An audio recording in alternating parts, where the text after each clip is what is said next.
It's me, Jokay. And for today's video, guys, mag-e-experiment tayo ng isang ulam na kung saan gagawin natin tong another ulam. Kasi, kumbaga guys, recycle na siya guys. Kasi may mga ulam dito guys na naiwan and since mag-isa nga lang ako dito sa bahay, hindi ko talaga siya maubos.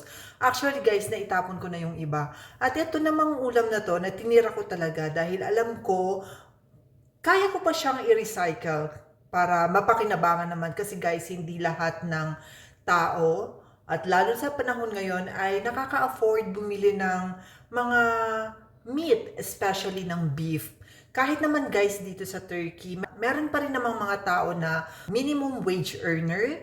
So sila talaga yung affected ng mga ganong klase ng sitwasyon. Kaya naman guys ako, as much as possible, kung kaya ko siyang i-recycle or panibagong ulam, ginagawa ko talaga guys. Kasi unang-una guys, nanghihinayang talaga ako sa pagkain.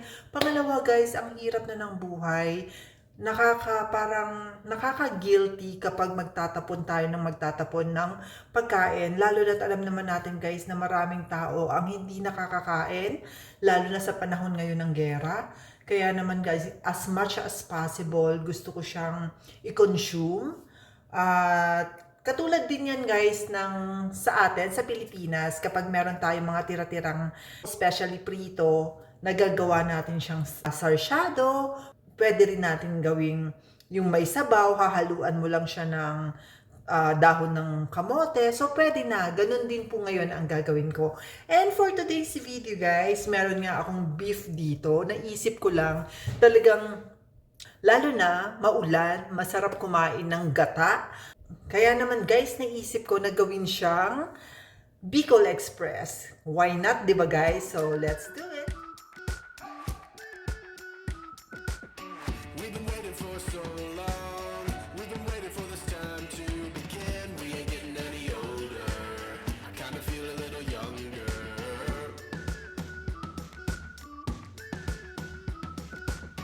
Run away and embrace the day. The sun is out, won't go away. Feel the clouds on your shoulder. Touch the sky, feeling bolder. Going out, going out, going all the way. Going high, high, high, high, high, high. Going out, going out, going all the way. Going high, going all the way. Going up, going all the way. Going up, going all the way. Going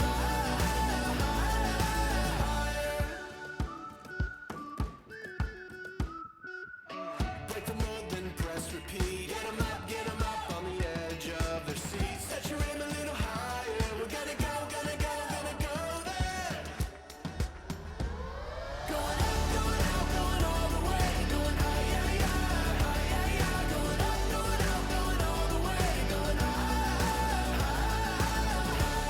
going all the way. Going up, going all the way. Going up, going all the way. Going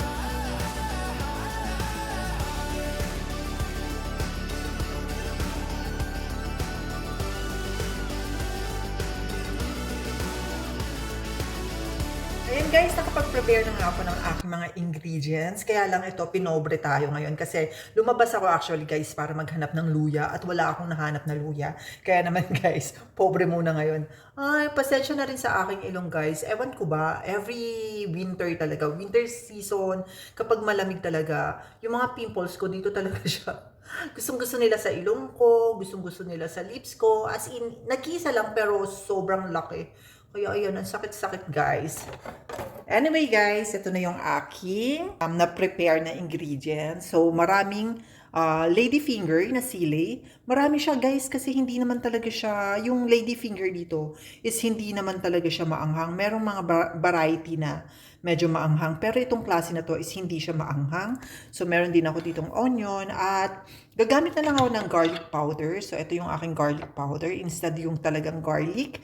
And then meron akong chili flakes. Ayan, kasi nga mas masarap sa Bicol Express yung talagang maanghang.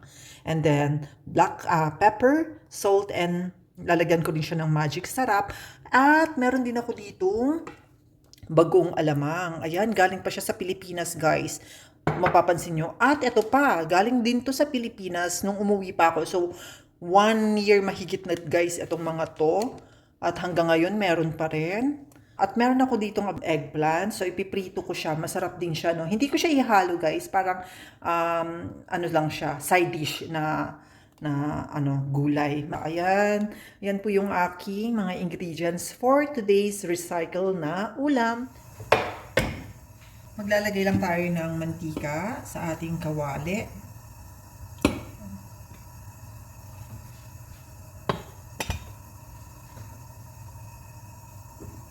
Painitin lang natin ng konti, guys.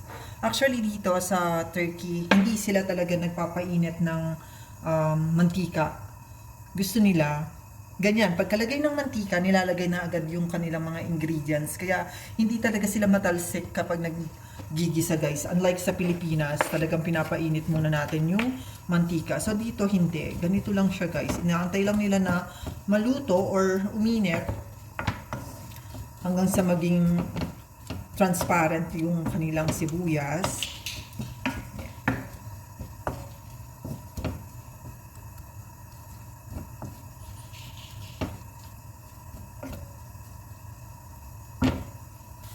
At habang niluluto ko, guys, ang Bicol Express, piprituhin ko na rin yung ating talong para naman mabilis, kumbaga sabay silang maluluto.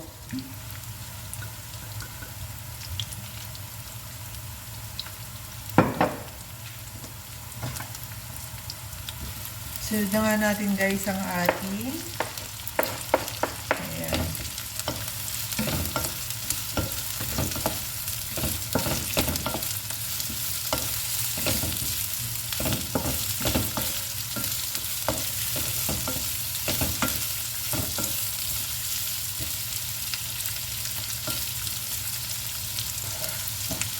So, ito, guys, yung aking beef. Ito yung beef na i-recycle ko. Lagyan na natin ng garlic powder.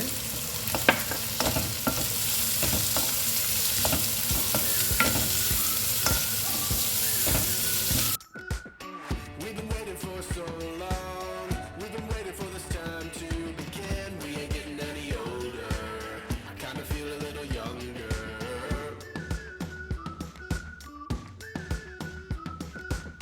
Run away and embrace the day. The sun is out, won't go away. Feel the clouds on your shoulder. Touch the sky, feeling bolder. Going out, going out, going all the way. Going high, high, high, high, high, high. Going out, going out, going all the way. Going high, going all the way. Going up, going all the way. Going up, going all the way. Going high.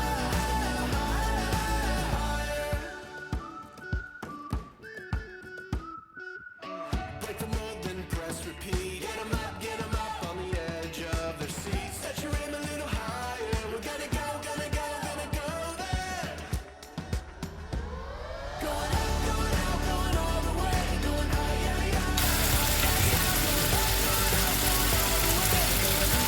Ito na, guys, yung alamang. Kaya hindi ko na siya niluto.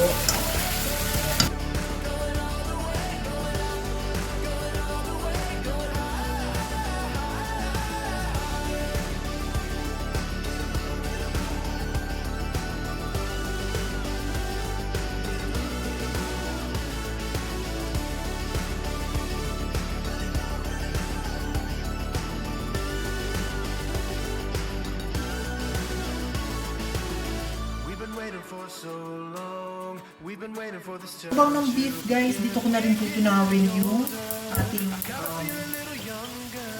ating coconut powder para may lasa pa rin, nandito pa rin yung lasa ng beef. Antayin ko lang kumulo yung sabaw. Linitak ko lang siya ito para hindi magbubuo.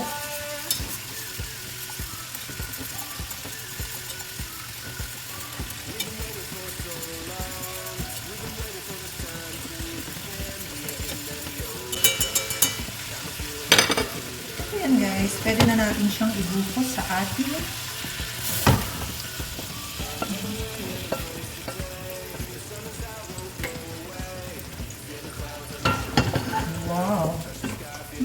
guys, ang sarap ng amoy niya. Diba?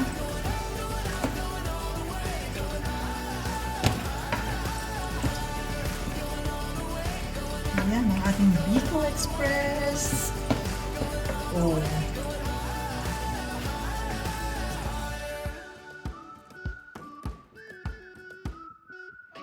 Break the mold, then press repeat. Get 'em up on the edge of their seats. Set your aim a little higher. We're gonna go there. Going up, going out, going all the way. Going higher, higher, going up, going out, going all the way. Going higher, going all the way. Going up, going all the way. Going up, going all the way. Going higher.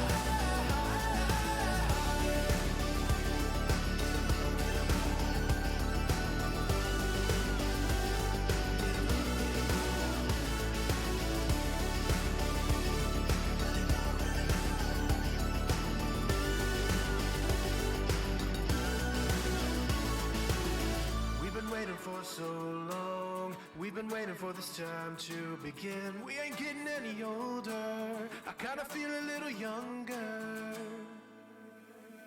Going up, going out, going all the way. Going higher, higher, going up, going out, going all the way. Going higher, going all the way. Going up, going all the way. Going up, going all the way. Going higher. At nakatapos na nga po tayo sa pagluluto ng ating Bicol Express na recycle. At ang kinalabasan ay ito nga po guys. Tadaan! So ayan, hindi talaga imposible na makapag-recycle tayo ng mga ulam na galing na rin sa ulam. So para po, ito yung isang technique na para hindi tayo mag-aaksaya ng pagkain. Kailangan lang talaga natin guys maging madiskarte.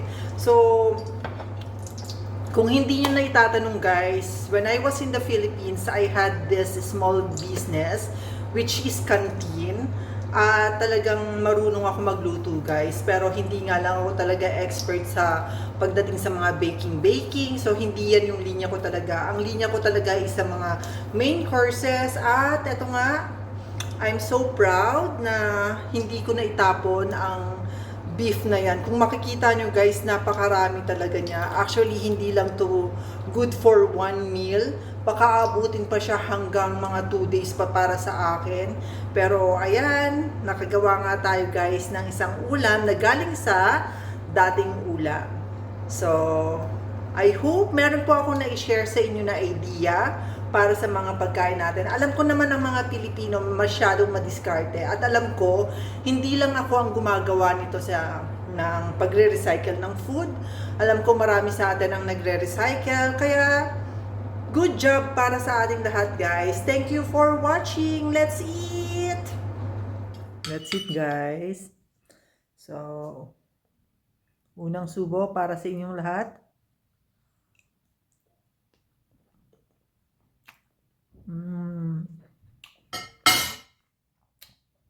Ang sarap. Thank you for watching.